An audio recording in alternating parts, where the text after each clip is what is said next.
Subscribers only. Chapter 1: The Operator. The screwdriver is not a weapon. It's a key that never complains. Phillips head. 4 slim petals bright with the lamplight. A small star I keep hermetically clean. I have 2 of them because redundancy is love. The door to 17A doesn't know it's being practiced on. The cylinder is a standard Euro profile, 2-star rating, a laugh in brass. I have the blanks, I have the jig. The pins chat softly as I try the tension bar. The night holds its breath, the hallway a tunnel of beige carpet and economy sconces smearing cone-shaped halos along corridor walls. Through the fire door at the far end, someone coughs, then silence. I time my work to the rhythms of a building's sleep. Elevators doze between 1 and 0, boilers yawn and settle. Water meters stop gossiping. Homes are never fully asleep. Modern devices tattle on the hour, thermostats whisper, routers breathe. But there are lulls. If you listen long enough, you learn the quiet edges you can use. The plug turns. I let myself in. The smell is truthful, detergent, a faint dog that no longer lives here, citrus oil for cutting boards. Tidy, good. Tidy means patterns, and patterns mean minutes saved later. I lock the door behind me, easing the latch with 2 gloved fingers so it doesn't clack. Then I do what I always do. I stand still and listen for the house's soul. A fridge humming. A baseboard heater tick-ticking as it cools. Somewhere a charger sings in a frequency people only notice as irritability. I wait for the gust of the ventilation to settle. There, the router lives in the living room behind the TV unit. I can hear how it speaks to the world, timid, off-brand, wincing from the weight of a dozen other networks. The signal is enough. It will do. I don't linger. The floor plan reveals itself in the way air moves and light behaves. Kitchen, living room, hall, 2 bedrooms, 1 bathroom. The child's room announces itself with a felted banner of stars and a moon, cuteness engineered, a parent's wish hung on a nail. I stand in the doorway and don't step in. Lines on a Lego mat glow faintly with dust. A doll is face down as if sleeping off a complicated dream. The tech in my bag is silent, sealed, inert, the way I prefer it until it becomes eyes. I install the kitchen unit first. The vent cover above the stove already has 2 stripped screws, careless landlord, so I work one of my own anchors into the gypsum, then a screw that matches but doesn't twin. Mismatches hide better than perfect replacements. Human attention feeds on pattern and staggers past friction. The camera is a coin with a pupil. It lives behind a grill, peering through a rectangle that until tonight only exhaled steam and disappointment. I tune the angle with the tiny torque of my fingers. What will it see?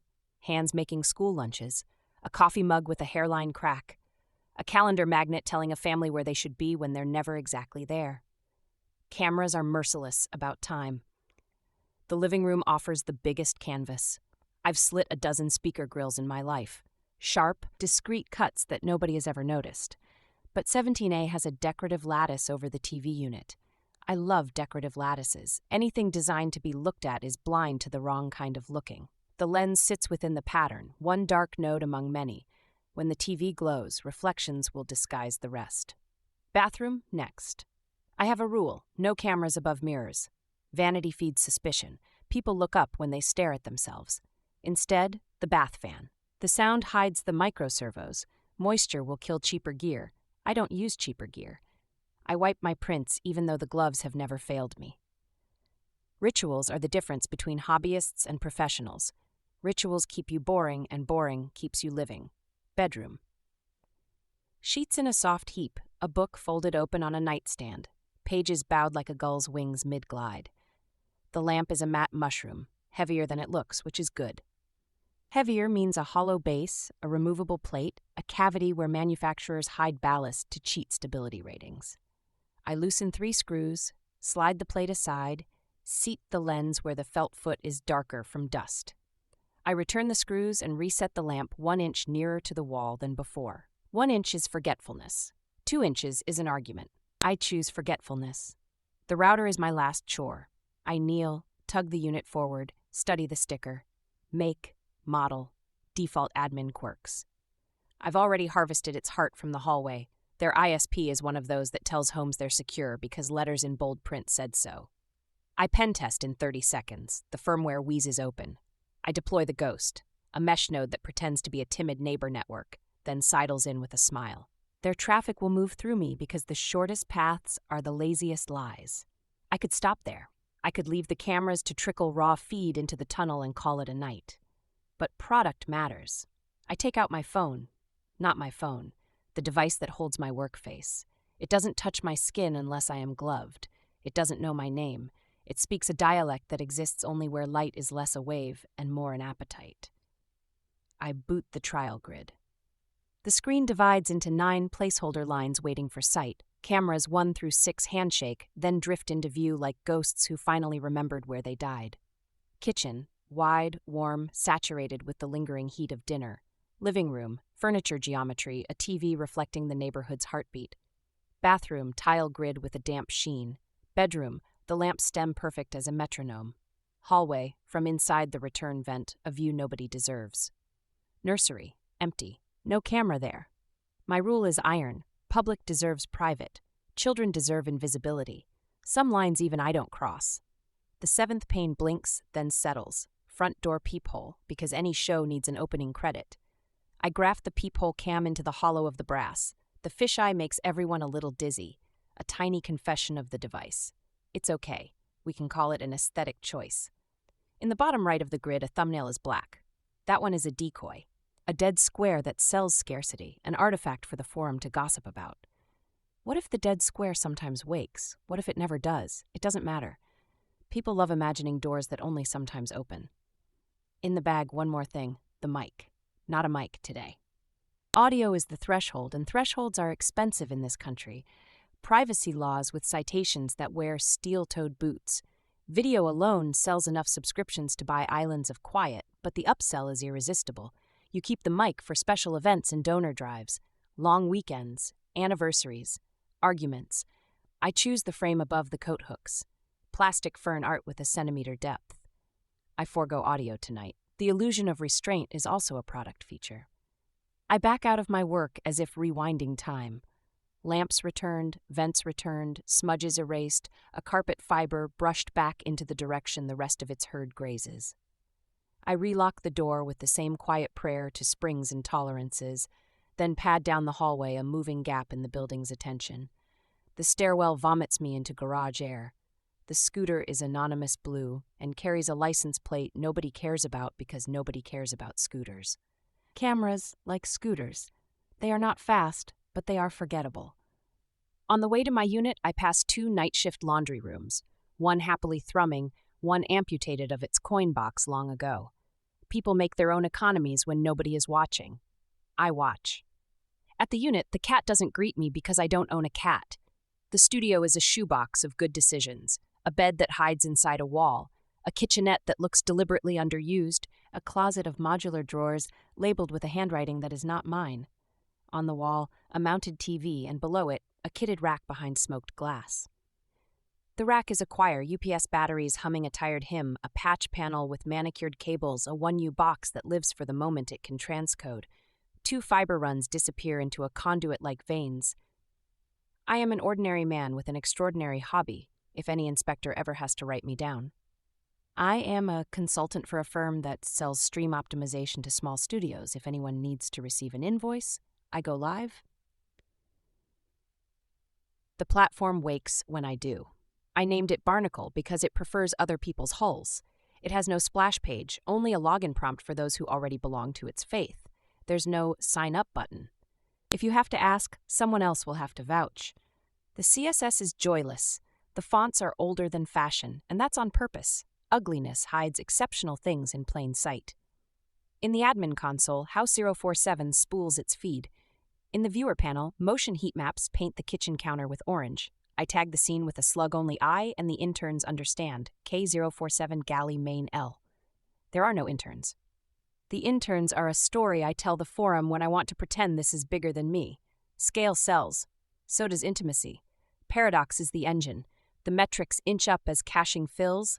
Latency tightens to a slap. I pull up storefront, the face customers see when they pretend they aren't customers. Each household gets its own mosaic. The mosaic is a live quilt, stitching domesticity into something breathless. Below the quilt, the paywall. Our tiers are simple because everyone knows what they want and hates admitting it. Window shopper, $9.99 Mo. Rotating rooms, no bookmarks, no rewind, no night vision. Tenant, $29.99 Mo. Full house, bookmarks, rewind, highlight reels, motion alerts. Landlord, $79.99 Mo. Everything in tenant, plus night vision, clip export, picture-in-picture multi-view.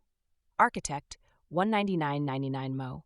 Everything in landlord, plus director mode. Cue your own live cuts, chat overlays, request a camera, non-binding, silent notifications for events.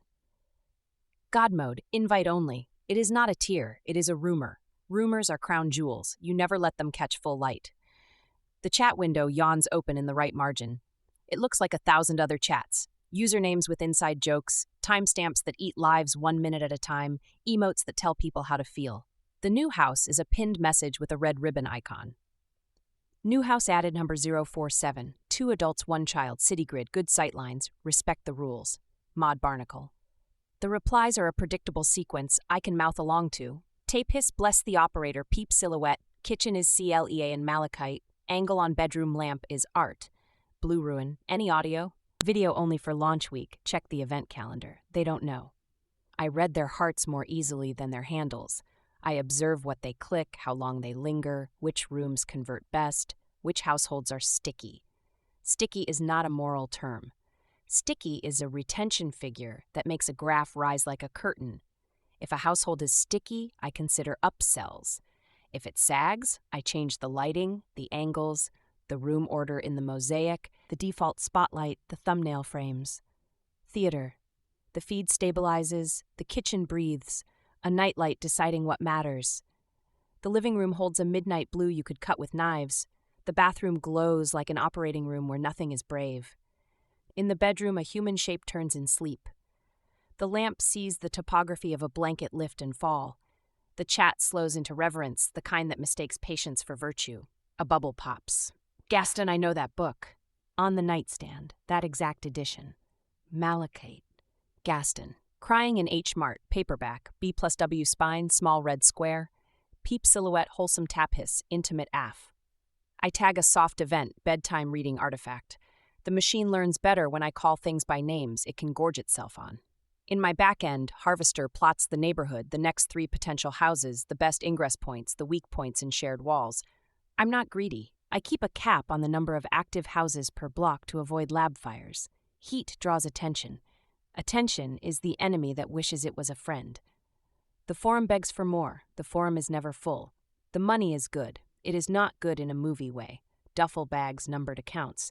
But it buys time, which is the currency of cowards and kings.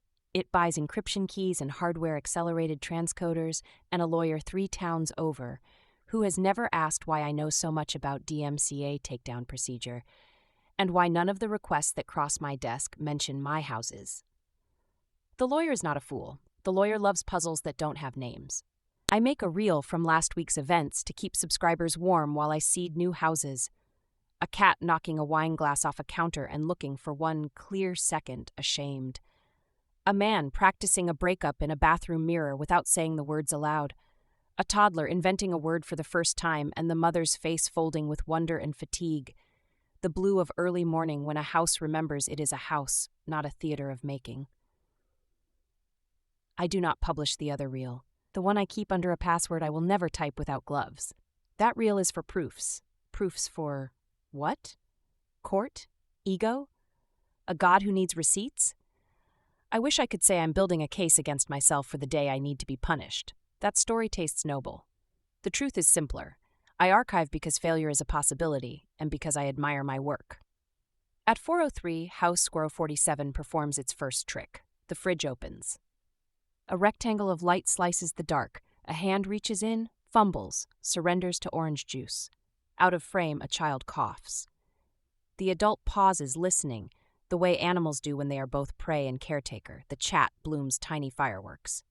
Malachite, we begin, tape hiss, early riser family, my fav peep sweat. She's wearing his hoodie, you can tell by sleeve-length blue ruin. Wholesome hour. The woman sips, grimaces, sips again. She stands on 1 foot, then the other. The body's math of cold floors. She turns her head toward the hall and smiles to no one. I press a key and the grid reshapes, giving the kitchen a god's share of the screen. The pixel noise of night tries to convince me it is rain. It is not rain, it is math. She closes the fridge. The world becomes its darker self again. The chat breathes with her. I set a low-key event trigger. Early riser routine. It will learn what that means by watching her learn it over and over until it is no longer learning, just hunger. The day builds itself. Alarms, showers, kettle, cartoons buzzing like locusts from the living room. The child is carried past the hallway lens, a burrito of blanket and protest. The man appears, lank hair, eyes at half-mast, a kindness in the way he makes space for the woman to reach into a cabinet. When they kiss, it is the kiss of people with shared logistics. The chat doesn't laugh. The chat says nothing because the chat knows something valuable when it isn't pretty. I reset the default mosaic to prioritize the kitchen from 4:08, living room from 8 to 20 hound, bedroom from 20 to 04. Motion weighting adjusts if something interesting happens elsewhere, but the stage must suggest where to look unless chaos screams otherwise. Chaos sells, but exhausts. At 08:53, the apartment empties. I breathe for the first time today, as if I've been holding air for strangers. People always ask, well, not to me, but to whatever versions of me they invent on channels that talk about urban myths. Why? Why do this? Why risk doors and cameras and the peculiarities of being alive inside crimes that you built yourself like furniture? They suggest motives in the bored academic way: power, control, deviancy, money. They forget that boredom is the biggest organ. The world dimmed. Novelty ran out too soon. Even pornography got repetitive because bodies learn their own shortcuts. You want to see something true. Truth is messy and doesn't know where the camera is. I gave myself a job that guarantees truth for as long as I can stand it. And yes, money. But money is so banal a motive that it's almost an alibi. At noon, I review requests. In architect tier and above, users can submit camera requests, notes about angles, rooms, props. I ignore 95% of them. It is a superstition. If I start saying yes, they will feel entitled to set design. I don't sell set design. I sell a weather system that people imagine they control because they own an umbrella. Still, I read because reading is a map of appetite. Read 31128. Can we get a closer angle on the stovetop? The knife block has a reflection, maybe catch hands slicing fruit? Gaston, bookshelf in living room, top shelf right corner. What's the spine with gold leaf? Read 313U. Hallway lens soft focus intentional? If so, keep. If not, please sharpen. Rec 31130 WAMP. When they read, can we drop exposure so it feels cinematic? Cinema. Always cinema. I sharpen the hallway by 8% just to prove I still adjust things. The rest I ignore. The knife block will reflect a hand when the day decides, not because a subscriber asked nicely. The email chime, which never chimes because the client is usually silent, peaks. The subject is a single word, partner. I open it. It's not a pitch from an affiliate ad broker or a data center hungry for more of my electricity. It is an old friend who is not a friend at all. A handle I haven't seen since before Barnacle had a name. From Ghost Milk, subject, partner, body. You're alone. That's cute. You're too good to be alone. You'll say no, then you'll say yes. Let me show you something. Tonight, 2 a.m. Roof of the municipal parking, camera 14. My rack fans keep their metronome. I don't move for 3 minutes, which is my ritual when a thing reaches through glass, to touch the part of me that still has nerves for shock. Ghost Milk wasn't a partner. Ghost Milk was a rumor for me, a constellation I didn't believe in. We had corresponded once, through a third party who likely admires prison architecture now. The rumor was that Ghost Milk made channels like mine, but fed them to a single viewer. A monarch. A person who didn't want to share their godhood with a mob. I glance at the chat again to steady my blood. It is arguing about whether the woman takes her coffee black or is temporarily out of milk. They're wrong. The truth is in the bin. A crumpled receipt from the corner shop for oat milk because the child's stomach has a modern allergy.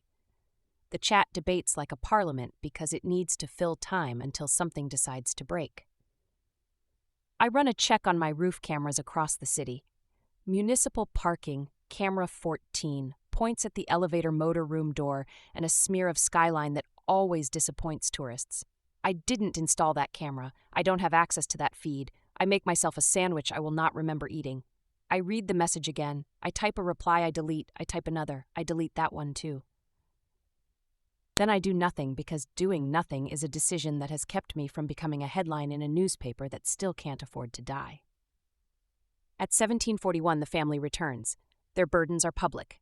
Backpacks, a tote with a logo that insists a bookstore still exists somewhere, a lunchbox that explains itself by smell.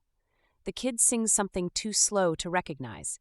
The man crouches to tie a shoe, his back a question mark. The woman hangs her keys on the hook without looking. Home. He's tired today. She remembers the keys every time. I never remember mine. I open events and schedule audio hour for Saturday night. It's midweek now. Teasers need a runway. Audio is a promise I dangle like a leg in a pool full of expensive fish. But before I can close the scheduler, something unplanned happens. The woman stops in the hallway, one hand still on the keys, head canted. She looks up at the fern print above the hooks. She doesn't know why she looks. Instinct is an ancient coder. She steps closer. The man is still crouched, goose-necked over a shoelace. The child sings a different song now because children remix their lives the way adults edit invoices. The woman reaches for the frame. The chat doesn't collapse into caps or emotes. It goes quiet in a way that feels like sucking the air from a bag. 10,000 minds hold one breath. My hand hovers over the switch house button because cowardice wears the same shoes as prudence. Her fingers aren't suspicious. They're curious. She straightens the frame by 3 millimeters so it sits true, then pats it as if praising a dog for sitting. The building exhales. The chat erupts with communal laughter, the kind that pretends it wasn't afraid. I let my heart go. It flutters into the corner like a moth and dies there. I schedule the audio hour anyway. Saturday, 21 to 2200. The calendar populates across the top bar. Architects will book watch parties, landlords will resent them, and upgrade at midnight. The night begins its second act. Dishes. A game on the TV with the sound low. Homework designed by enemies. The man rubs his eyes until they go pink. The woman writes a grocery list on her phone with the look of a general triaging a battlefield. The child crawls into a cardboard box and refuses to come out until the cat, not a cat, a stuffed thing with ambitions, can also be in the box as a roommate. At 22:13, the bedroom lamp glows and 2 people decide they are not too tired to be animals. I let the exposure ride. I let the sound not exist. I let the chat become a memorial of insinuations and saints and sin. I do not frame tighter. I am not an animal. I am a curator.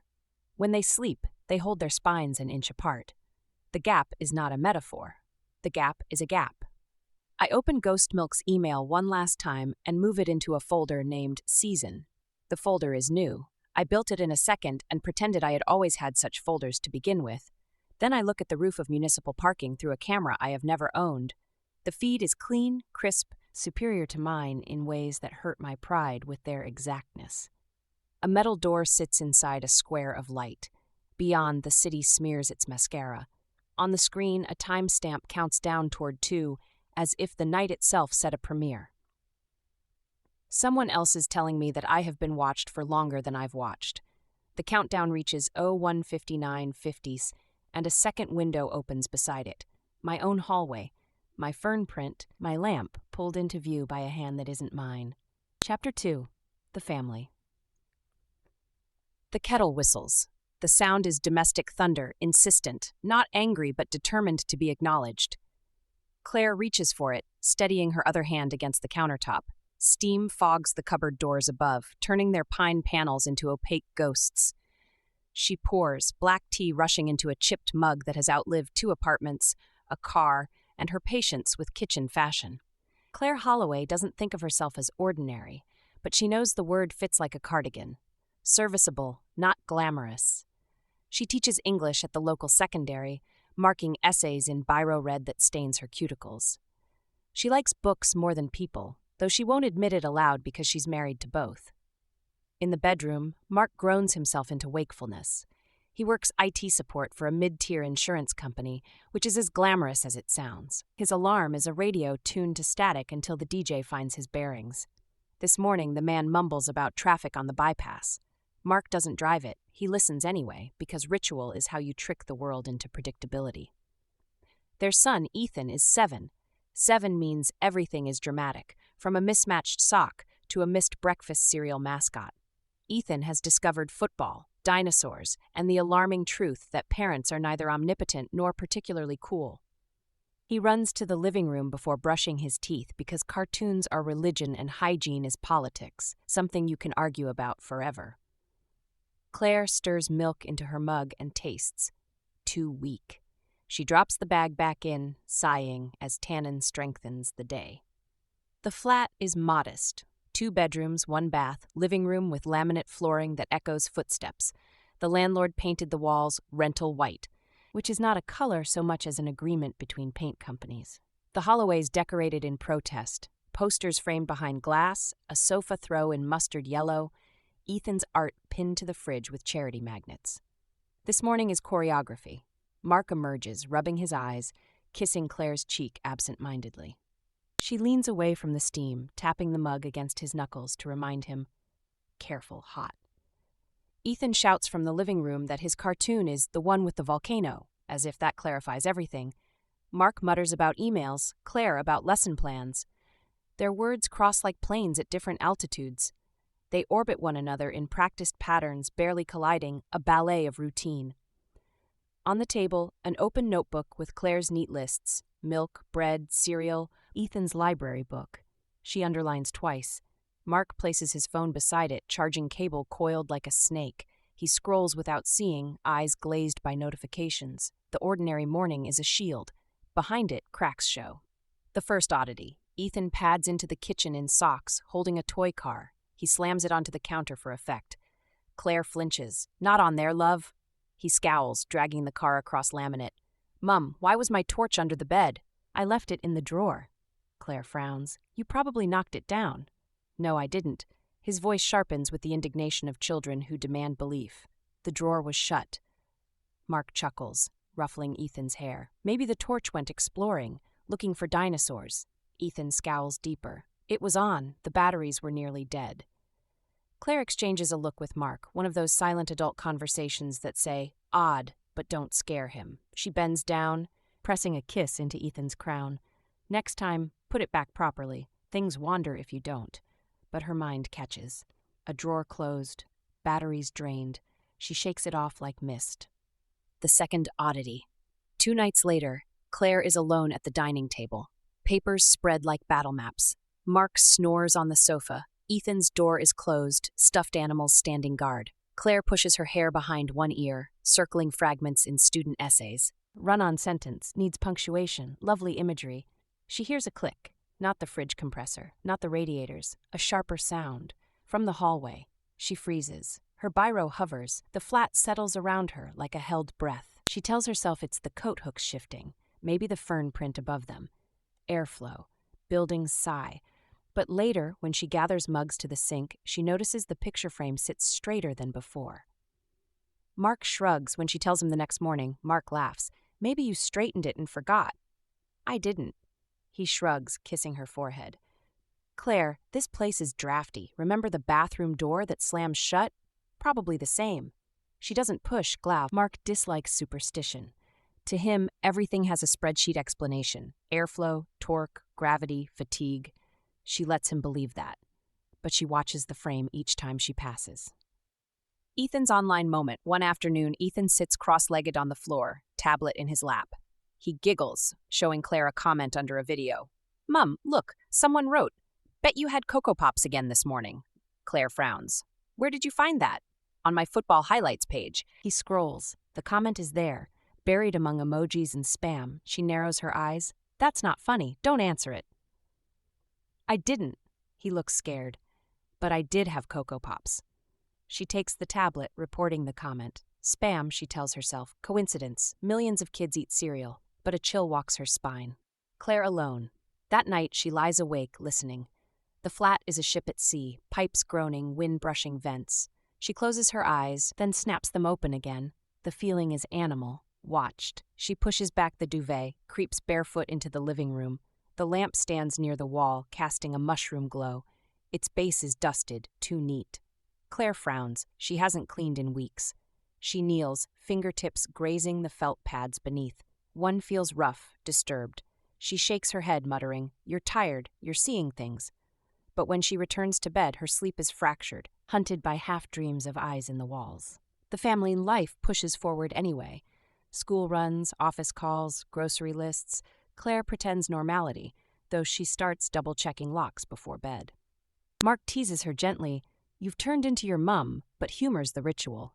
Ethan complains about bedtimes, his torch now dead, left untouched. It's Thursday morning when the strangest detail surfaces. Claire opens the fridge for milk. The bottle is shifted, not in its usual place. Behind it sits a jar of pickles neither she nor Mark bought. She stares, cold brine staring back. "Mark," she calls. He appears, tie half knot.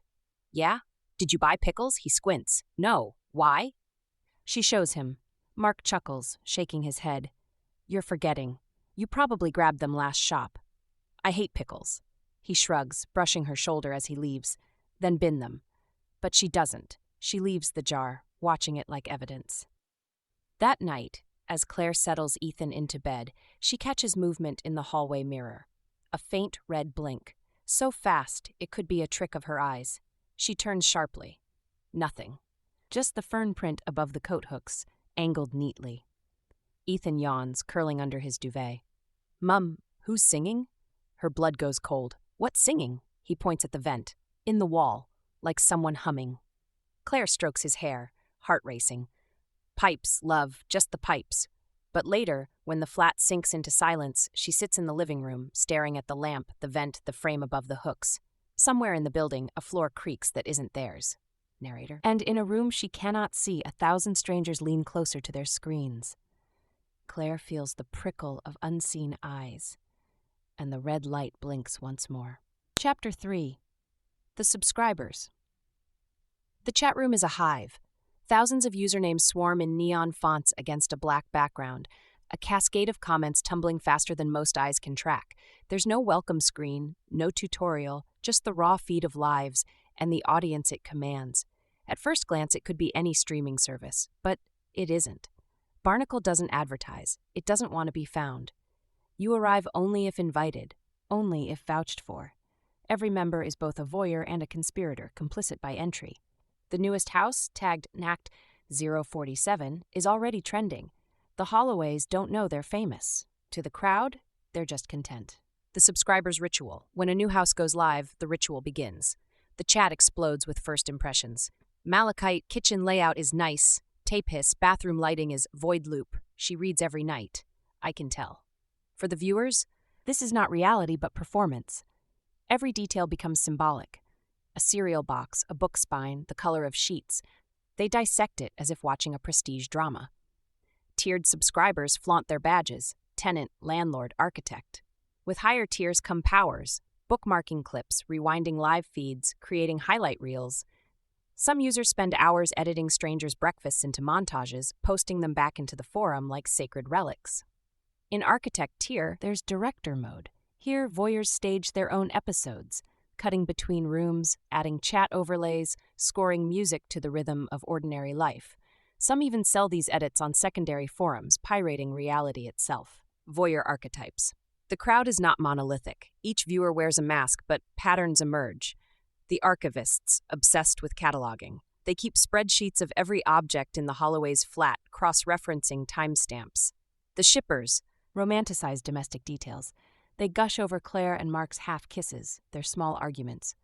The cynics mock, belittle, tear down. For them, humiliation is entertainment. The obsessed, single-minded viewers who fixate on one person, usually Claire, sometimes Ethan, never Mark. Among the obsessed lurks danger. The stalker emerges. One handle begins to stand out: Gaston. At first, Gaston seems harmless. He notices details others miss: the titles of books on the nightstand, the brand of tea Claire drinks, the make of Ethan's trainers. The chat teases him for being a nerd. He shrugs it off with emojis. But his observations grow sharper, uncomfortably sharp. Those curtains are IKEA Hilleborg, discontinued 2019. They live near a Tesco. Receipt in bin proves it. Postcode within 3 miles of Eastbourne. I can narrow it today.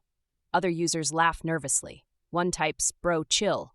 Another warns, "Too much info." But curiosity eats fear. The thread explodes with speculation, theories bouncing like a ball across usernames. Soon a map circulates, not exact, but close enough to feel dangerous. The moderator's intervention. A moderator steps in. Mod Barnacle posts in bold. Rule reminder: do not attempt to locate households. Breaking this rule's permanent ban. Respect the product. The chat simmers, some grumble, others cheer the warning. But the thrill of danger lingers. Gaston doesn't reply. For an hour, he disappears. Then he returns with something new. Gaston, going to meet her tomorrow night. The room explodes. Some laugh. Some call him a troll. Others beg for proof. The marketplace parallel to the chat is the exchange. It isn't visible to all. Only architect tier and higher. Here, viewers trade clips like contraband. A 10-second video of Claire yawning sells for £20. A loop of Ethan giggling at cartoons, £50. Clips of the bedroom fetch hundreds, depending on clarity. Transactions flow through cryptocurrency, masked wallets, and burner accounts. For some subscribers, the house isn't just content, it's merchandise. And when merchandise becomes valuable, people want ownership. Behind the main forum, whispers thrive. Private DMs where subscribers egg one another on. Some dare each other to approach houses, to leave gifts at doors, to slip notes under mats. In one chat, Gaston sends a photo, a Tesco bag swinging from his wrist. The background is blurred, but the cereal box inside is identical to the Holloway's. Void loop. Nah, this ain't real malachite. Too far, dude. Tomorrow I knock. Screenshots leak into the main forum. Half the users beg for him to stop. Half cheer him on like an athlete preparing for a match. The boundary between screen and street begins to erode. Addiction. For many, Barnacle is more than entertainment. It's addiction. They refresh at work, on trains, in bed, beside partners. They watch strangers eat dinner instead of cooking their own. One user admits, "I don't even watch Netflix anymore. Why would I? This is real." Another confesses, "I left my girlfriend. Claire feels more honest than she ever was." The chat floods with confessions, half jokes, half truths. For some, voyeurism becomes more compelling than their own lives. The cliffhanger. Saturday night, the Holloways settle into bed. The lamp casts a warm pool of light. Claire reads, Mark dozes, Ethan snores in the next room. To them, it is ordinary. But to the watchers, it is appointment viewing. The chat scrolls with emojis, clipped phrases, reverence. Suddenly, a new message cuts through the noise. Not from Gaston, from a new handle never seen before. Ghost Milk. Stream will change tomorrow. Live event. Don't blink. The room freezes. Some ask if it's a mod. Some scream scam. But others recognize the name. Ghost Milk. A myth whispered in threads, rumored to run private feeds for billionaires. The chat boils with speculation. Is this the next tier? Is the Holloway's house about to become something darker? And somewhere, in the real night beyond the screen, Gaston zips a jacket, pocketing a Tesco bag and whispering to himself, "Tomorrow I'll meet her." The watchers cheer. None of them reach for the police. None of them think of rescue. Because for them it isn't a crime, it's content. On the Holloway's front step, a red light blinks, recording not from the operator, but from a subscriber. Chapter 4. The Investigative. Elliot Shaw had been a journalist long enough to see his profession rot from the inside out. Once, he'd carried a press badge that opened doors. Now, he carried freelance invoices that barely opened his fridge. Newspapers had shrunk to apps, and apps had shrunk to sidebars between ads for car insurance and meal kits. But some stories, he told himself, still mattered, and the ones nobody wanted to touch. Those mattered most. Rumors on the dark web. It started as a whisper on a cybercrime forum Elliot monitored, a throwaway line in a thread about streaming piracy. Forget IPTV, the real money's in Barnacle. At first he thought it was code. Barnacle sounded like a malware strain, or maybe a VPN. But curiosity tugged.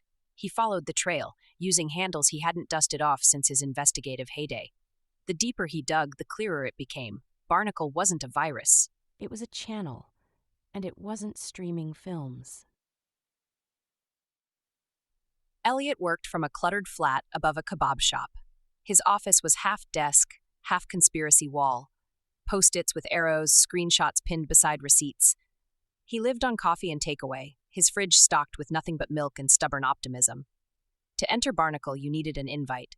So he did what he always did. He pretended to be worse than he was. He crafted a persona, cynical and hungry, leaking just enough digital stench to attract a sponsor. It worked. 2 weeks later, a message arrived. Welcome aboard. Don't screw it up. First access. The login screen was bare, like a government form stripped of design, username, password, no branding, no slogan, just a cold prompt. When the dashboard opened, Elliot sat back in his chair, breath shallow. The screen bloomed with mosaics of lives, kitchens, bedrooms, bathrooms. Families brushing teeth, couples fighting, children playing, uncut, unfiltered. He whispered, Jesus Christ. He almost closed the laptop, almost. But then his journalist instinct pinned him in place. If this is real, someone has to know. The Holloways. Among the dozens of feeds, one caught him. House number 047. A small flat, modest furniture, a couple in their 30s, a boy of 7. The scene was so ordinary it felt staged, but then the boy sneezed, startling the cat-shaped plush toy beside him, and Claire reached instinctively to touch his forehead. It was too unscripted to fake. Elliot clicked deeper. A side panel revealed statistics, viewer counts, retention graphs, events tagged with keywords. Bedtime reading, early riser routine, intimate moment. His stomach clenched. He was watching people's private lives without consent. Conflicted. Elliot told himself he'd only watch enough to understand, just long enough to confirm it wasn't actors. He hated himself for staying longer. But it was like rubbernecking a crash. Every instinct screamed to look away, every nerve refused. The chat window scrolled faster than he could read. Nicknames joked, analyzed, gossiped. One in particular drew his eye. Gaston. Postcode within 3 miles of Eastbourne, narrowing it now. Tomorrow I knock. Elliot's pulse spiked. Someone wasn't just watching. They were coming. The dilemma. He considered screenshots, forwarding them to the police. But what would he say? Excuse me, officers, I was snooping in a dark web channel and stumbled onto illegal surveillance of a random family. They'd arrest him before investigating. Editors wouldn't touch it either. Too murky, too risky. His last freelance pitch had been killed because the subject threatened legal action. Nobody wanted lawsuits in the age of dwindling subscriptions. That left him, alone, staring at the screen, responsibility curdling in his gut. Tracking the source, Elliot turned technical. He opened network monitors, tracing packet paths. Barnacle was good, layers of obfuscation, proxies across continents. But no system was flawless. Between nodes, he found a brief hiccup, a server in Hamburg bouncing to a data center in London. He copied IP fragments, saving them to his encrypted drive. A start. Not enough to shut it down, but enough to plant breadcrumbs. Then the chat pinged again. Ghost Milk. Stream will change tomorrow. Live event. Don't blink. The thread exploded. Elliot's palms dampened. He'd seen that handle before, years ago, in an investigation that never reached print. Ghost Milk was whispered like folklore, a phantom who didn't share feeds but curated them privately for clients willing to pay fortunes. If Ghost Milk was here, Barnacle was bigger than one operator. The choice. Elliot closed his laptop, pressing his palms into the lid. His conscience roared. Should he call the police anyway? Risk being dismissed? Or should he warn the family directly? But how? He didn't know their exact address. Only fragments, curtains from IKEA, a Tesco bag, a general region. Too little for certainty. He paced his flat, kebab shop grease drifting through the floorboards. His phone buzzed, an unpaid bill reminder. He ignored it. Money felt obscene compared to the images burned into his mind. At midnight, he reopened the feed. The Holloways slept, oblivious. Thousands watched them breathe. Elliot whispered to the screen, I'll find you. First breakthrough. He replayed clips, searching backgrounds, a takeaway menu pinned to a fridge, a logo for Bella's Pizza Eastbourne. He Googled. 2 branches. He narrowed. Next, a glimpse of streetlight geometry through a curtain gap. He matched it to a map overlay of lamp installations, pattern recognition, obsessive work. By dawn, he had a neighborhood, 1 in 20 streets, 50 families, and one was being watched. The hook. He typed an email to himself. If I disappear, Barnacle is real. Start with Eastbourne. He encrypted it, scheduling it to send to an old colleague if unopened in 72 hours. Insurance. Then he leaned back, exhausted. On his second monitor, the Holloways' feed refreshed. Morning light spilled across their kitchen. Claire poured cereal. Ethan laughed at something unseen. Mark adjusted his tie, and then the chat erupted. Gaston, I'm outside. The feed didn't change. The family carried on, oblivious. But Elliot's skin went cold. He whispered, God, don't open the door. For the first time, Elliot wasn't just watching. He was racing against strangers, and the clock was already ticking. A knock echoes faintly through the Holloway's flat. Caught by the hallway mic, the operator had sworn wasn't active yet. Chapter 5. The family realizes. The knock was small, almost polite. Not the hammer of a neighbor demanding quiet, nor the courier's rap, rap, rap. A single, deliberate sound. "I know you're home." Claire froze mid-pour, milk sloshing against the lip of the carton. Ethan looked up from his cereal, spoon halfway to his mouth. Mark's tie dangled, forgotten between his fingers. Another knock, soft, insistent. "Expecting someone?" Mark asked, voice too casual. "No." Claire's whisper felt scraped raw. They waited. The hallway swallowed the sound. When Mark finally opened the door, the landing was empty. The aftertaste of fear. They laughed it off at first. A prank, they said. Kids in the block, bored after school. But Claire noticed Mark double-checking the locks that night. She saw him glance at the peephole twice before bed. Ethan, though, couldn't shake it. What if it was the humming man, he asked. "What humming man?" Claire forced a smile. "The one in the walls." She stroked his hair, telling him not to be silly, but the words clung like cobwebs. Oddities. Multiply. The days that followed stacked with strangeness. The jar of pickles reappeared after Claire binned it. Same brand, same jar, balanced neatly at the back of the fridge. Ethan's Lego tower, left unfinished, appeared rebuilt. Taller, stronger, bricks rearranged into symmetry no 7-year-old possessed. A toothbrush hummed faintly, vibrating with drained batteries. Claire swore it hadn't been used in weeks. Mark dismissed each thing. Coincidence? Forgetfulness. He worked late, exhausted, unwilling to add paranoia to the pile. But Claire couldn't ignore it. Not when she swore she saw a faint red blink from the vent above the hallway mirror. The camera.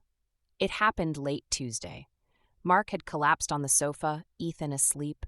Claire wandered the hallway, restless, drawn to the fern print above the coat hooks. She tilted her head. There, the faintest circle, blacker than black. A tiny pupil behind the plastic greenery. Her breath caught. She reached up, tugging the frame from its nail. It came away too easily. Behind it, nestled in foam, was a lens no bigger than a pea. She screamed. Mark jerked awake, bolting upright. What is it?"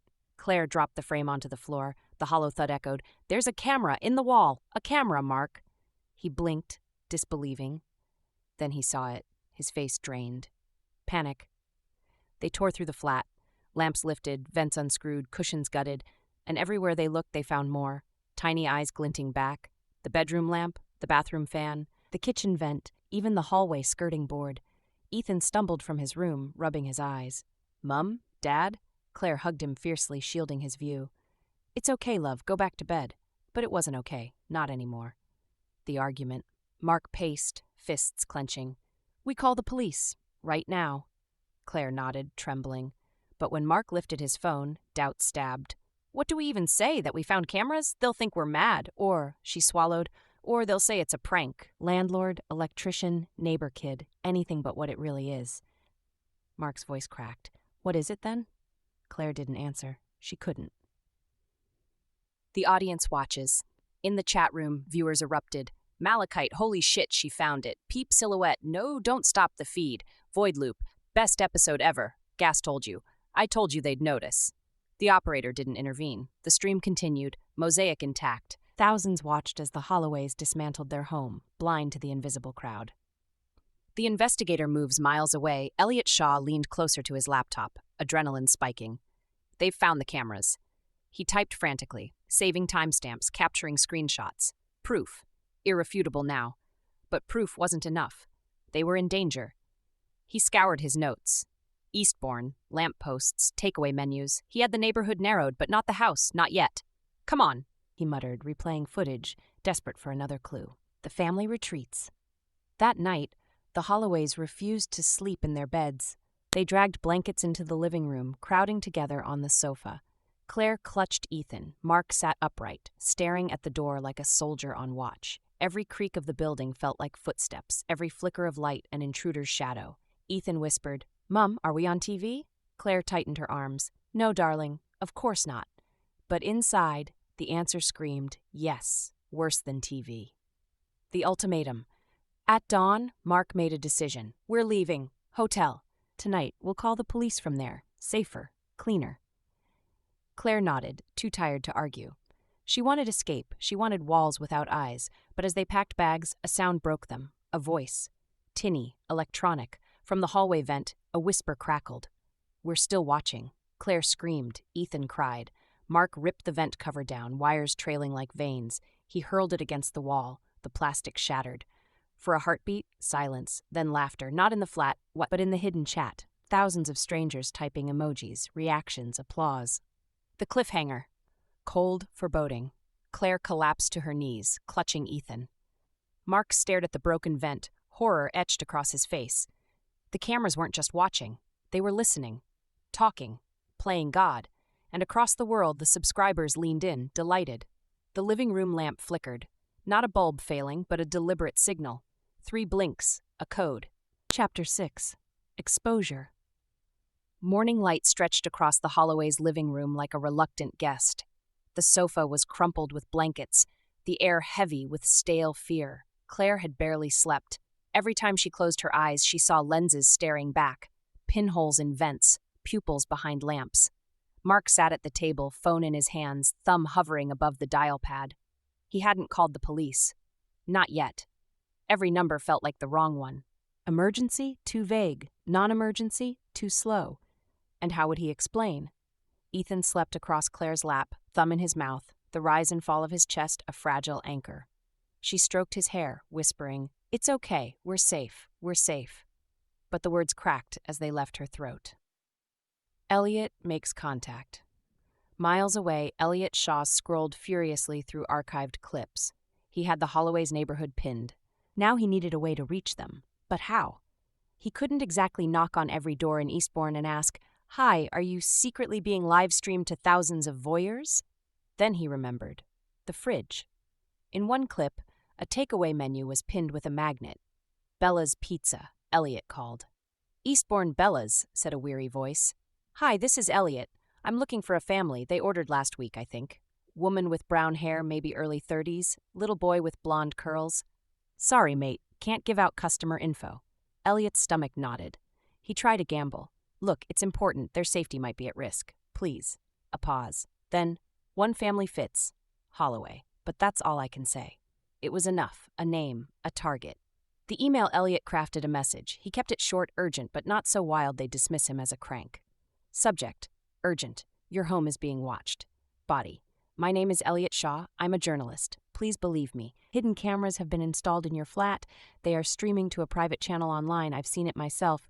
You are in danger. Do not trust your devices. If you want proof, reply with any word. I'll send you a clip recorded inside your own home. He hesitated. Hitting send felt like crossing a moral Rubicon, but then he pressed the key. The Holloways read. Claire's phone buzzed. She picked it up, groggy, expecting another PTA reminder. Instead, the subject line froze her blood. Your home is being watched. Her hands shook. She showed Mark. He scanned the text, jaw tightening. "It's a scam," he said. "Mark, it's not. Look at last night. Look at the cameras. Or it's some sick bastard who planted them. Now he's trying to scare us more." "Then why send an email?" They argued in hushed tones, Ethan stirring against Claire's lap. Finally, she typed one word, proof. The clip minutes later, a new email arrived. Attached was a 30-second video. The Holloways watched in silence. It showed Claire in the kitchen 2 nights ago, pouring tea, humming faintly. The angle was from above, behind the vent. Perfect clarity. Claire dropped the phone as if it had burned her. Mark swore, running a hand through his hair. "Jesus Christ, he's right. Someone's streaming us." Claire's voice cracked. "To who?" Mark didn't answer. He didn't want to. Elliot's call. Elliot's phone rang, an unknown number. He answered instantly. "Who are you?" Mark's voice, sharp, defensive. "My name is Elliot Shaw. I'm a journalist. I know this sounds insane, but I've been inside the channel. I've seen you. Your family. Thousands of people are watching." "How many?" Claire whispered, audible through the line. Elliot hesitated. "At least 20,000 active, maybe more." A silence so thick he thought the call had dropped. Then Claire said, trembling, "What do we do?" The plan. Elliot explained fast. "Remove every visible camera, but don't smash them all. That would alert the operator too soon. They needed evidence, timestamps, proof the police couldn't ignore." "I'll come to you," he said. Stay inside. Don't answer the door. Don't touch your Wi-Fi. It's compromised. I'll be there within hours. Mark bristled. How do we know you're not part of this? You don't, Elliot admitted. But you emailed me back. That means you already know it's real. Another silence. Then Claire, come, please, just hurry. The operator watches in his studio. The operator leaned back, amused. House number 47 had never been livelier. The family had found the cameras, the journalist had entered the stage, and subscriptions were spiking. The chat adored it. Loop, season finale vibes, tape hiss, best house ever. Told you I was close. The operator muted none of it. Why would he? This was premium content Chaos always sold, and the best part, the Holloways believed they could hide. They couldn't. Not from him. Not from the audience. Ethan's question. At home, Claire tucked Ethan into a blanket fort in the living room, trying to make the ordeal seem like a game. We're camping inside tonight, she said, forcing a smile. Ethan looked up at her, wide-eyed. Mum, are the cameras still watching? She hesitated, then lied. No, love, not anymore. But even as she said it, the lamp flickered 3 times. A code. A taunt. Ethan shivered, burrowing deeper into the blanket. The chat reacts. The subscribers went wild. Omj, the kid knows Blue Ruin. Peep, tell him. This is heartbreaking. Tomorrow I step inside. The operator didn't ban him. Not this time. Instead, he leaned forward, fingers steepled. A new event marker glowed red on his dashboard. Intrusion pending.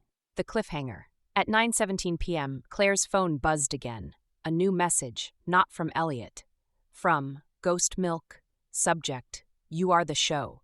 She opened it before she could stop herself. The body contained a single line, smile. 20,000 people are watching you read this right now. Claire dropped the phone, heart hammering. Mark grabbed it. Scanning, face pale. Ethan whispered, Mum? But Claire couldn't answer. Because for the first time she realized it wasn't just cameras, it was control. They weren't just being watched. They were being directed. From the hallway vent, the voice crackled again. Not the operator this time, but a subscriber. Open the door, Claire. I'm here. Chapter 7. Escalation. Deliberate. The Holloways didn't leave for the hotel. Fear glued them to the flat, as though stepping outside would be stepping into the jaws of whatever audience waited there. The sofa remained their fortress. Claire clutched Ethan all night. Mark sat like a guard, eyes fixed on the door, phone in his lap, waiting for Elliot Shaw's promised arrival. But Elliot didn't come that night, and fear, left to ferment, turned to paranoia. The operator's delight. In his studio, the operator watched the feed spike. House number 47 had tripled in viewership in 24 hours. Chat activity ran like wildfire, filling the side panel with emojis, taunts, prayers, someone help them. Void loop. Nah, this is cinema. Peep silhouette. I feel guilty, but I can't look away, Gaston. Tomorrow night, it's happening. The operator made no attempt to stop it. The channel thrived on escalation. Families discovering cameras was rare, but when it happened, ratings soared. He knew better than to intervene, better to curate the chaos, let the viewers ride the adrenaline. He clicked highlight event on the Holloways stream, tagging it, Family Discovers. Season arc. Claire breaks. By Wednesday morning, Claire snapped. She stormed into the bedroom, tearing the lamp apart, ripping wires out with bare hands. Mark tried to calm her. Claire, stop. We need evidence. But she screamed back, I don't care about evidence. I want them gone. Her rage was catharsis, a howl against the unseen eyes. She smashed the fern frame, hurled the bathroom vent into the tub. Plastic shattered, screws rattled across tile. Ethan cried, covering his ears. Mark gathered him, whispering comfort. But Claire stood amid wreckage, chest heaving, sweat slicking her hair. They're in everything, every corner. We're insects in a jar. And for the first time, Mark didn't contradict her. Elliot's race. Meanwhile, Elliot drove. He'd pinpointed the Holloways street from a clip of the view beyond their curtains, a triangular road sign, unique to a stretch near Eastbourne's seafront. He hadn't slept, running on caffeine and fury. Every mile closer twisted his gut tighter. He rehearsed what he'd say, I'm not part of this. I'm here to help. He pictured their fear, their disbelief, and worse, he pictured being too late. His phone buzzed with messages from burner accounts, threats, taunts. Subscribers knew someone was sniffing around. Some welcomed him, calling him the next episode. Elliot gripped the wheel harder. The first harassment narrator tense, intimate. That afternoon, the Holloway's doorbell rang. Not once, repeatedly. Ding-dong, ding-dong, ding. Mark froze. Claire pressed Ethan against her side, whispering, "Don't move." Through the peephole, a blur, a Tesco bag swinging. Then a voice, muffled, cheerful. "Got your shopping, Claire." She clapped a hand over her mouth. Mark's fists balled. The voice continued. "You forgot oat milk. Thought I'd bring some. You should thank me." Mark yanked the phone, dialing police at last. But when he opened his mouth, words caught. How to explain? A stranger with shopping wasn't an emergency. Except it was. By the time he found breath, the knocking stopped. Silence. When Mark finally opened the door, the landing was empty. A Tesco bag sat neatly on the mat. Inside, oat milk, a box of cereal, and a folded note. Smile wider? They love when you smile. The chat explodes. "Oh God, someone's really there, peep. I can't breathe, Void Loop. Legendary content, Gaston. Told you I'd meet her." Claire ripped the note to shreds, sobbing. Mark hurled the bag down the stairwell. Ethan clung to his mother, shaking. The cameras captured all of it. Every tear, every tremor, and the world watched. Elliot arrives at dusk, headlights crawled down the street. Elliot parked 2 houses away, checking the address scribbled in his notebook. Curtains drawn, faint lamplight inside. The Holloway's flat. He grabbed his satchel. Laptop, portable jammer, spare batteries, pepper spray, tools of a man who no longer believed in safety. He approached carefully. The street was too quiet. He swore he felt eyes on him. At the Holloway's door, he knocked gently. "Claire? Mark? My name is Elliot Shaw. I'm here to help. Please, open up." Inside, Claire tensed. "It's him," she whispered. "The journalist." Mark hovered, uncertain. Could be a trick. Ethan whimpered, "Mum, don't." But desperation won. Claire unlatched the door. Face to face, Elliot stepped inside, hands raised. "I know how this looks, but you're not crazy. I've seen the feeds. Thousands of people are watching you right now." Claire sagged, relief and terror mixing. Mark glared. "Prove it." Elliot opened his laptop. Within seconds, the mosaic appeared. Their kitchen, their living room, their own faces live. Claire covered her mouth. Mark swore. Ethan whispered, "That's us." Elliot nodded grimly. "You're the main attraction. They've been watching for weeks, maybe months." The operator's intervention. The operator leaned forward, amused. The journalist had entered the set. The story arc tightened beautifully. He highlighted the moment. Investigator joins. Narrative expansion. Subscribers went feral. Void Loop new character unlocked. Lol. Tape. OMG, it's like a thriller. Doesn't matter. Still coming tonight. The operator smiled. Sometimes the show wrote itself. The Alliance. In the Holloway's flat, Elliot explained fast. The cameras piggybacked their Wi-Fi. A mesh of hidden nodes streamed every moment. Police wouldn't act without undeniable proof, but if they gathered hardware, timestamps, and subscriber logs, they might force action. "We can fight this," Elliot said, "but you need to trust me." Mark bristled. "Trust? You're sitting here watching us on your laptop." "I'm not watching," Elliot snapped. "I'm exposing. There's a difference." Claire intervened, voice trembling. "Please, stop fighting. Just tell us how to make it end."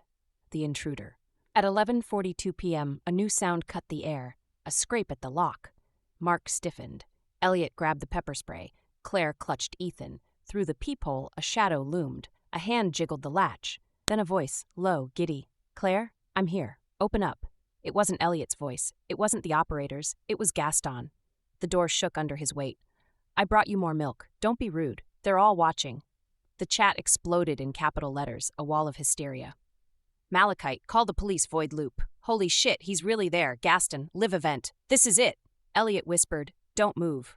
Mark raised his phone. Claire held Ethan's head against her chest. The handle rattled. Gaston laughed.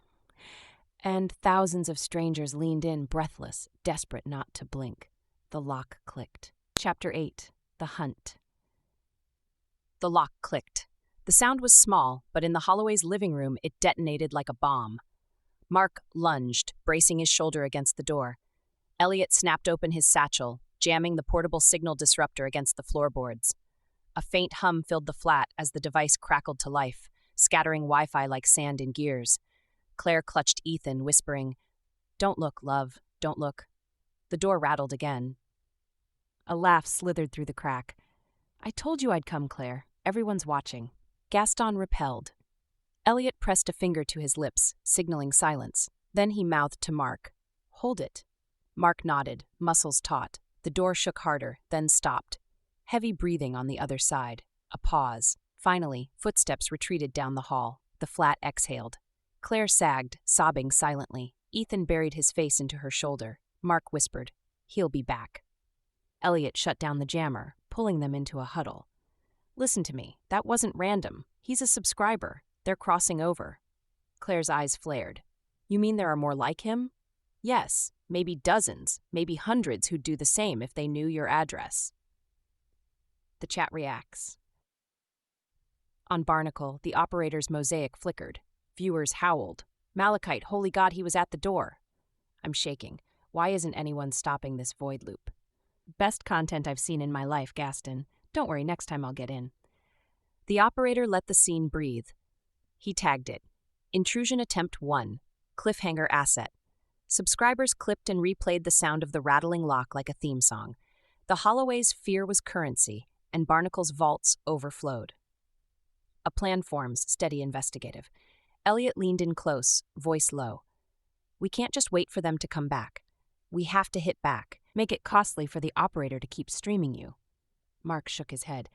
"We're not vigilantes, we call the police." Elliot's expression hardened. "You think the police understand how to handle this?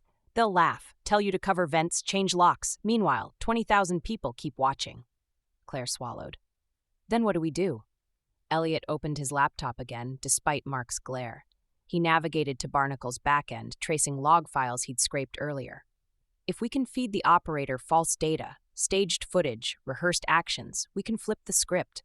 Starve them of authenticity." Mark frowned. "You mean act for them?" "Yes. Give them a performance. Make them believe you're oblivious again while we hunt the system from inside." Claire's lips tightened. "Use us as bait." Elliot nodded. "Exactly." The family prepares. They worked quickly. Elliot coached them on how to act normal, cook, clean, laugh, while keeping one corner of the flat camera free for strategy. He positioned his jammer to block only selected nodes, leaving enough cameras live to trick the operator. Claire practiced smiles in the mirror, though her hands shook. Mark rehearsed casual movements, reading the paper, scrolling his phone. Ethan was told it was a game. Pretend the cameras weren't there. Keep secrets. For the first time since discovery, their fear bent into determination. Claire whispered to Elliot, "If they want a show, let's give them one." In his studio, the operator noticed subtle shifts. The Holloways laughed too evenly. Mark kissed Claire's cheek like it was rehearsed. Even Ethan's play seemed staged. The chat speculated. Void loop. Are they trolling us? Malachite. Feels fake suddenly Tapis. Nah, paranoia makes people act weird, Gaston. I'll find out. Trust me. The operator narrowed his eyes. Perhaps the family wasn't broken yet. Perhaps they were trying to fight back. He smiled. Resistance always made better content. Elliot's breakthrough. Investigative, urgent. While the family performed, Elliot worked in the dead zone. His laptop parsed log traffic, mapping the operator's proxies. He found patterns. Nightly handoffs at 2 a.m., a heartbeat ping from a server in Hamburg. He marked it, triangulating with ISP leaks. For the first time, Barnacle's mask slipped. Not fully, but enough.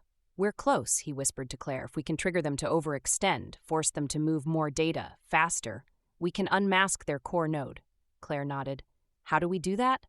"By giving them something they can't resist streaming, the bait." That night, Claire staged an argument with Mark, shouting, slamming cupboards, storming out of the kitchen. Mark followed, red-faced, waving his arms. Ethan sat at the table, feigning tears. The cameras captured it all. The chat went wild. "OMG, divorce arc? Malachite, can't believe I'm watching this live, Void Loop. This is peak content. Never canceling my sub." Behind the scenes, Elliot smiled grimly. The fake fight spiked viewership. Bandwidth surged. The operator's servers strained, logs bled. And in that bleed, Elliot saw it, a slip to a London data center, a crack in the mask. He copied the coordinates, adrenaline roaring. They had a target. Gaston returns. But even as Elliot celebrated, the real threat reappeared. At 3 a.m., footsteps echoed in the stairwell. A silhouette hovered outside the Holloway's door. This time he didn't knock. He pressed something against the lock. A key. Mark, awake, lunged again, bracing the door. Claire muffled Ethan's whimpering. Elliot readied the spray. The lock turned halfway before jamming. Gaston cursed. Then laughing, he whispered, "Don't worry, I'll be back with the right one." His footsteps retreated again. The family collapsed in exhaustion. But Elliot knew. Next time, Gaston wouldn't fail. The cliffhanger-nator ominous cinematic. Elliot looked at the Holloways, then at the cracked server logs on his laptop. They had two enemies now. The operator pulling strings online and the subscriber at their door. "Tomorrow," Elliot said, voice grim, "we take the fight to them." But in his inbox, a new email blinked. From Ghost Milk at subject, "Don't interfere. Body, we control the story now. Try to end it, and you become the next house."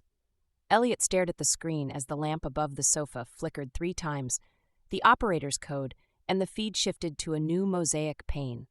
Elliot himself caught on camera. Chapter 9. Confrontation. The moment Elliot saw his own face appear in the barnacle mosaic, a sick weight dropped into his stomach. The operator had flipped the script. The hunter was now part of the hunted. On his laptop, the feed split.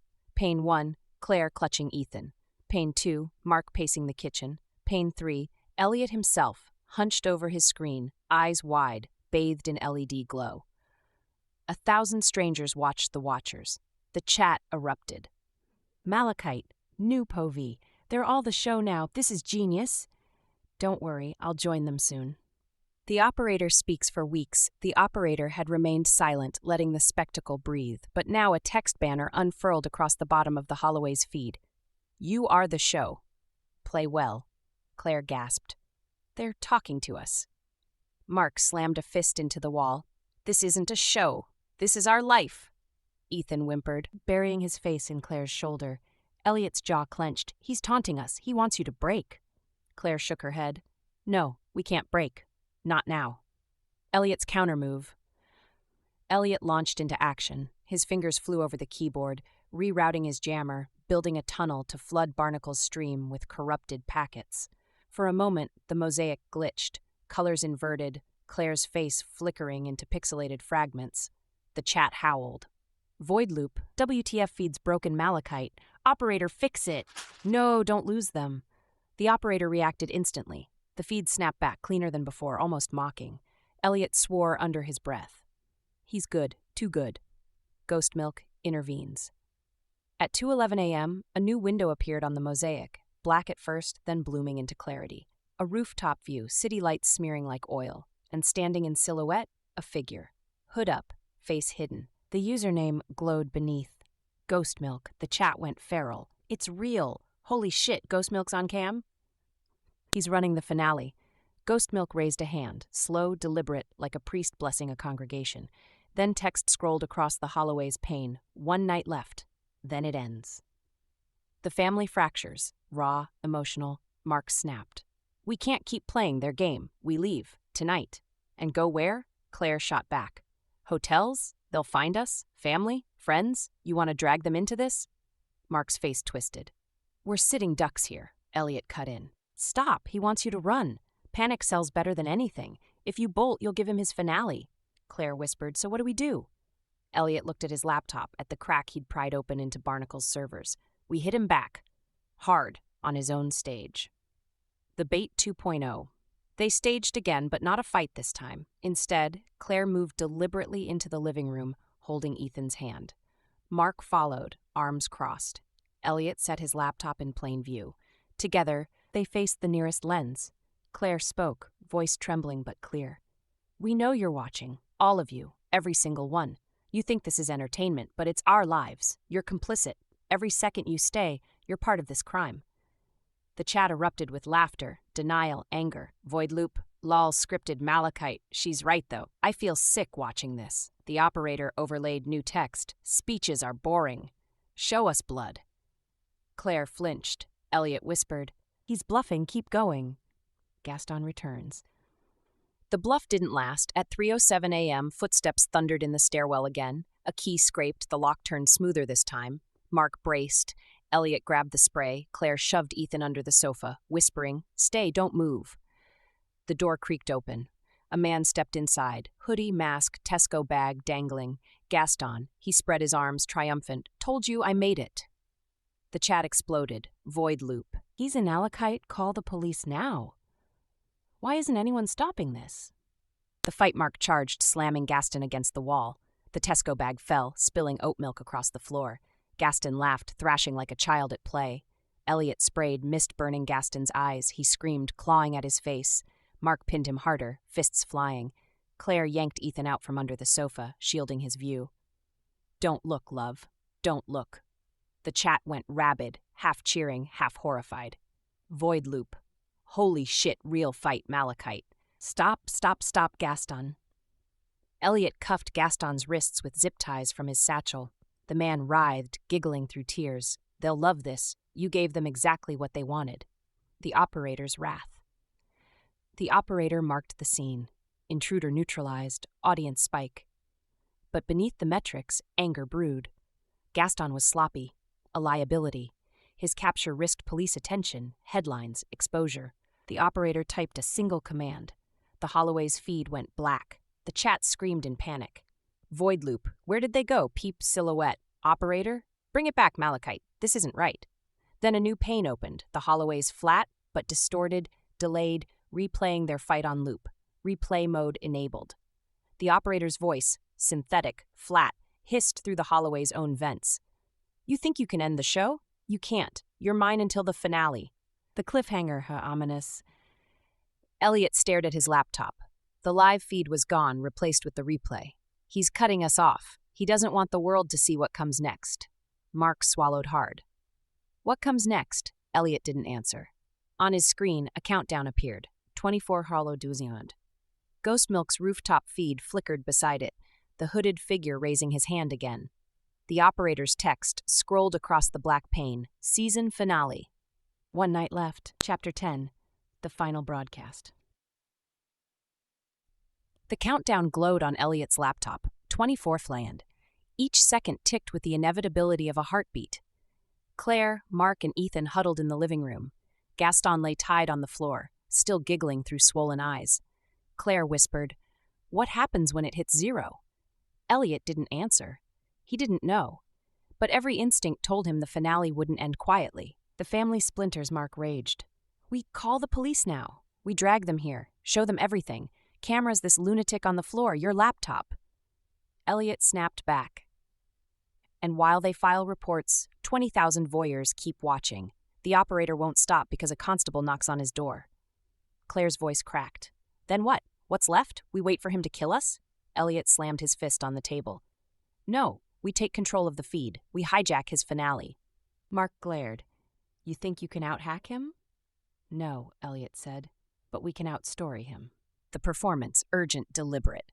The plan was reckless. Stage a finale of their own, one that gave the operator spectacle, while Elliot used the chaos to break into Barnacle's core. They set the flat like a theater. Lights on, doors bolted. Elliot rigged his jammer to pulse, disrupting only half the cameras, enough to create glitches, artifacts, while still feeding the crowd. Claire rehearsed lines in front of the vent, her voice shaking. You want blood? You want spectacle? Watch closely. Mark loaded a kitchen knife into his belt, not for the show, but for reality. Ethan was hidden in the wardrobe, headphones on, eyes squeezed shut. Claire promised him it was just a game.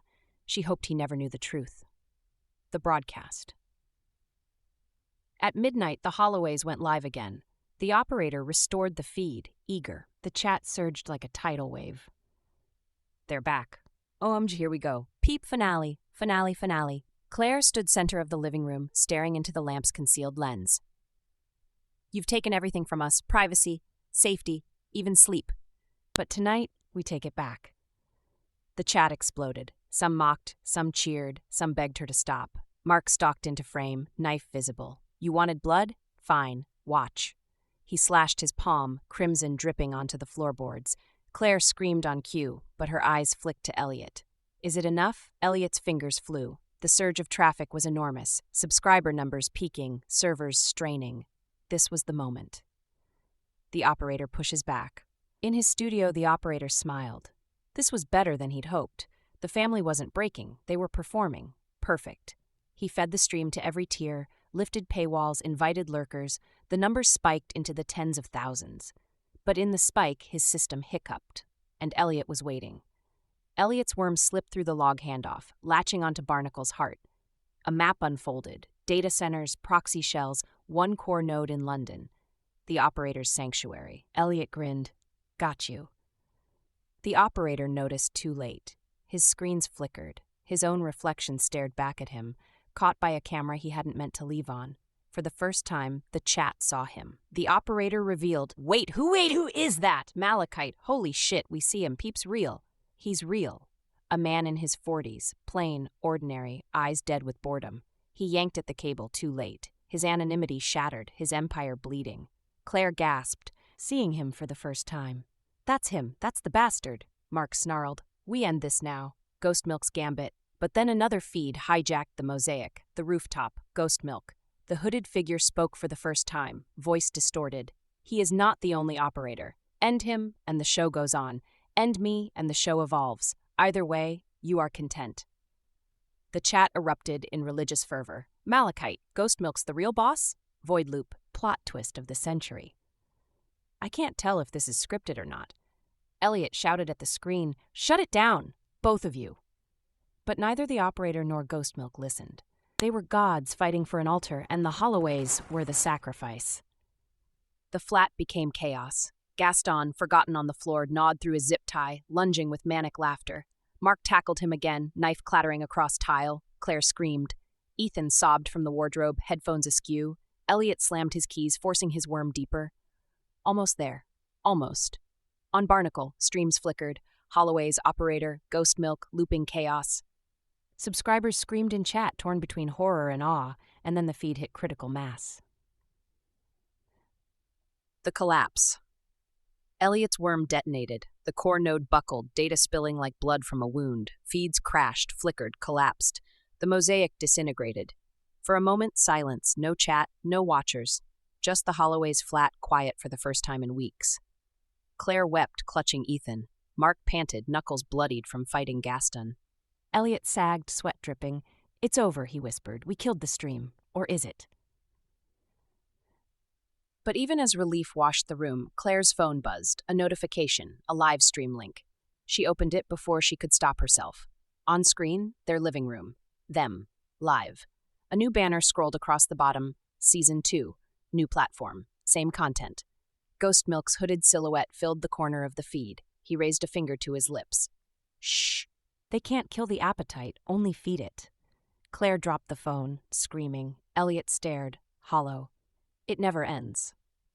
The cliffhanger. Outside, sirens wailed, police at last. But inside, the family knew the truth. No warrant, no arrest, no raid could erase what had been seen. They weren't just victims. They were stars now, and the audience would never let them go. Final line. Every home has blind spots. Yours will be next. The end. Thank you for listening. Please subscribe, ring the bell, and tell your friends about my listening library.